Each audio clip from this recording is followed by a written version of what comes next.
What's up, tribe? How you doing? This is going to be your review of R. Kelly, The Reckoning, Season 2, Episode 1. Episode 2. This is the aftermath. This is going back, looking at what has happened since the first documentary dropped, and we now have more information because more accusers have come forward, more people in his circle have come forward, more information has been revealed that Lifetime wasn't privy to the first time. So let me just be honest. I'm just going to say this before we even get started. On this episode number 2, I'm pissed. I'm pissed for a lot of reasons. Reason number 1, we meet Miss Tiffany. Tiffany is, the guy in the video even said it, she is patient zero. Tiffany is the first person to make an accusation against R. Kelly. Tiffany was 15 years old when she met R. Kelly. By her own admission, she was a wild child. She did what she wanted to do. She ran the street. She was into gangs. She said something about gang banging at one point. So we're not talking about somebody who was an angel. But like I said in my last video, not being an angel doesn't equate, that I'm lying about being abused by R. Kelly. Matter of fact, that probably heightens the situation because R. Kelly abusers look for the vulnerable, the lost, the people that are looking for love and looking for acceptance. That's what they thrive on. So actually, it probably makes more sense that these are the women he was drawn to than not. Tiffany got to hanging out with R. Kelly, and Tiffany was friends with the other young lady we met in the first documentary who ended up being a dancer for R. Kelly. Tiffany could sing. By all admissions, this woman had a beautiful voice. She had those octaves. She could hit those Mariah Carey notes. And of course, R. Kelly was going to make her a star. We do see that she actually sang backup for Aaliyah. She's actually in an Aaliyah video. They showed us clips that she's in, I forget the song, but one of Aaliyah's videos from her first album. And so it wasn't out of the realm of possibility that, she toured with Aaliyah. And she said she was actually friends with Aaliyah. She said that in the beginning, nothing was going on between her and R. Kelly. As a matter of fact, R. Kelly used her to recruit other girls. R. Kelly kept telling her, bring your friends over. Bring your friends over. Now, here's a situation where I can see where people would have a problem. Here's a situation where I could see where people would start judging this young lady. But let's remember she's 15. Let's remember she's 15. Let's remember that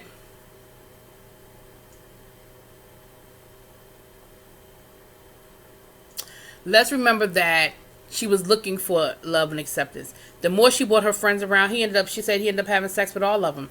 And then eventually he turned to her by inviting her into a threesome that she felt like she couldn't really say no. She said she didn't enjoy it. She didn't like it. All of the above. When R. Kelly started messing with Aaliyah, she said she was cool with it because she did not have those feelings towards him. She said she was not sexually attracted to him and she did not like having sex with him. But, again, 15, 16 years old. Again, I'm not going to get into judging her because I'm not going to do that. But this is her story. Now, eventually when she was ready to leave, she went to an attorney. The attorney heard her case. The attorney got the evidence. The attorney went to the DA. Let me say this. I think that, if it hasn't already happened, I believe it will happen, especially after this.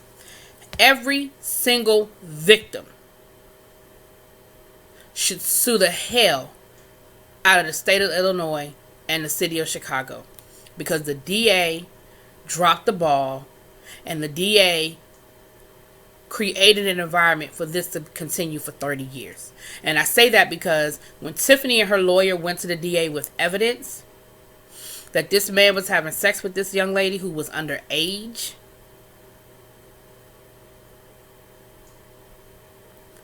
they not only chose not to prosecute, but basically ignored the lawyer and ignored the phone calls when the lawyer was trying to reach out to them and tell them what was going on.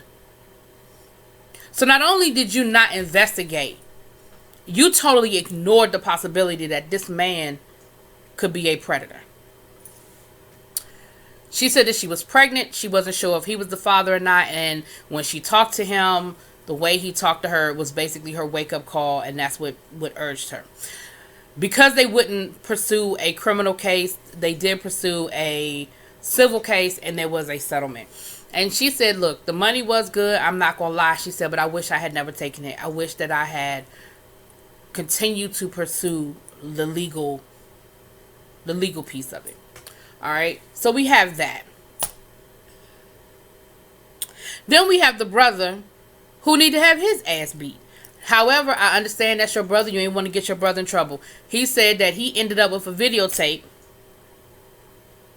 Well, let's rewind. First of all, when that videotape first hit, R. Kelly was saying, oh, that's my twin brother, that's my twin brother, that's my twin. Well, first of all, R. Kelly don't have no twin.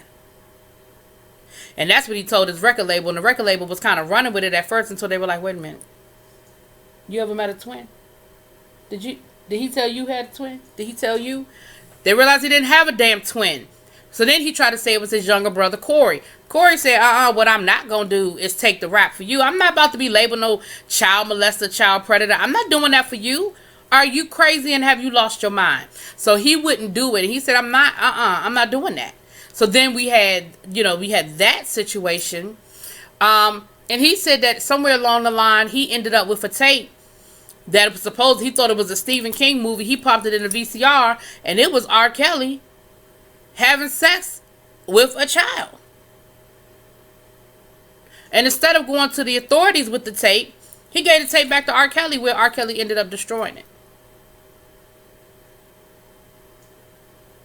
Again, I know that's your brother, but then we got the story where his older brother, the one that's in jail, they asked him, do you think that R. Kelly was taping young ladies without their permission? Oh no, I think they had permission. No, they knew they were being taped. No, he wasn't doing it without their permission. So then they said, well, did he ever tape you?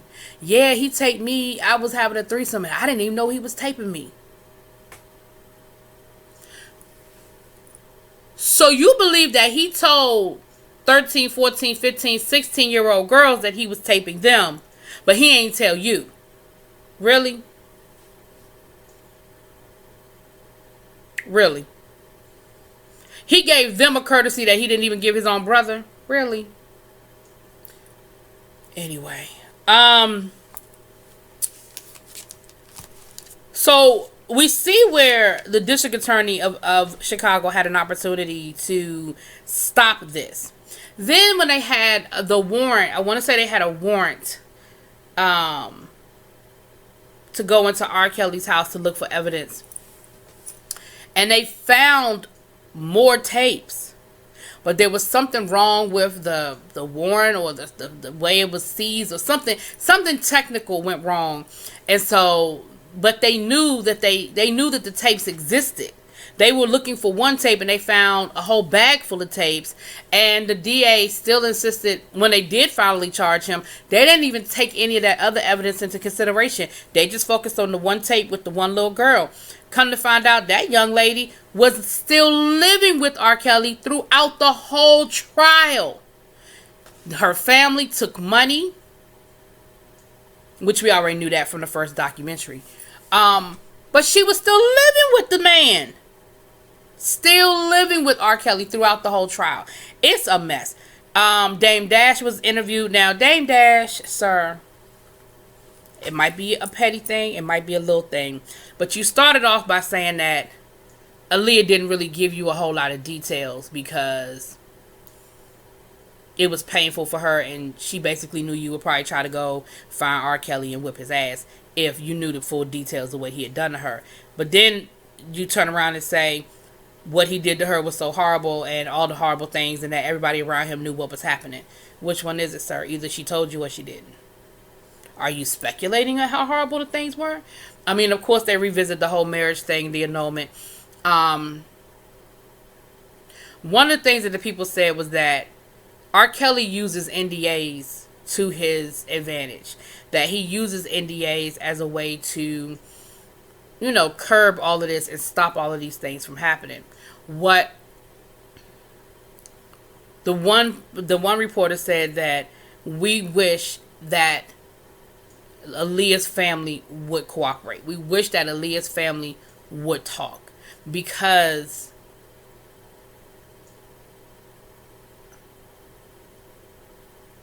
we need that story. We need the Aaliyah story. And I understand that there were NDAs signed and there were legal situations signed, but we need that story. They also talked about how there was another lawyer in Chicago who basically made a living of settling cases with R. Kelly and his accusers. Like she would take the case and then would accept the settlement. She never tried to pursue anything legally. She just let it fall as long as she got her client some money. So there were a lot of moving parts to this, honey. A lot of moving parts to this. Florida, he was charged in Florida, but the case in Florida ended up getting kicked out. I think that was the seizure situation with that one. Here's the ultimate that pissed me off. Those same two assistants, and I'm going to just go on and say it. I ain't said it in my first review, but I'm going to go ahead and say it. Y'all can get mad if you want to. Two white women. These two white women believe R. Kelly. They don't think that R. Kelly did anything wrong. They don't think that R. Kelly is a predator. They don't think that R. Kelly took advantage of these young girls. This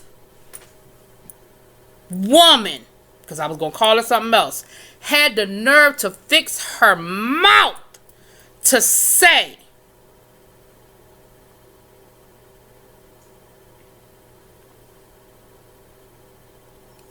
I saw the tapes. And yes, the girls were underage. I believe them to be underage. Yes, they look like they were underage. But what I saw on the tape was consent. I didn't see rape. Bitch, a minor cannot give consent. A 14-year-old is not legally able to give consent to a 25, 28-year-old man. That is rape. So for you to fix your mouth and say, yeah, I saw the tape, and yeah, the child was underage, but I didn't see a rape take place. I saw consensual sex. R. Kelly didn't do anything wrong. These women are lying on him. This is what this woman is saying. Her and her sister. And they're behind the unmute R. Kelly and some of these websites and things of that nature that I talked about in the first episode. I was nice to them in the first episode because I was like, whatever. But baby, when she fixed her mouth to say, yes, I saw the tape, but that child gave consent.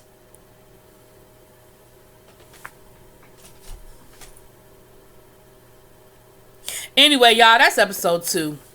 We're going to go on and get into episode 3. If I can stomach it. Because this thing right here is pissing me off. And the thing is this. I'm over the fact of what R. Kelly did. We know what R. Kelly did. And if you still believe that R. Kelly is innocent, then I don't know what to tell you. But stay the hell away from me because I don't want to hear it. But now I'm really just starting to get really pissed off and irritated at all the people around who were complicit, who allowed this to happen. Because all I'm going to have to say to you is, would you leave your 14-year-old child with R. Kelly? Well, little girl, with R. Kelly? Would you? Let me know what y'all think. Drop it in them comments. Peace.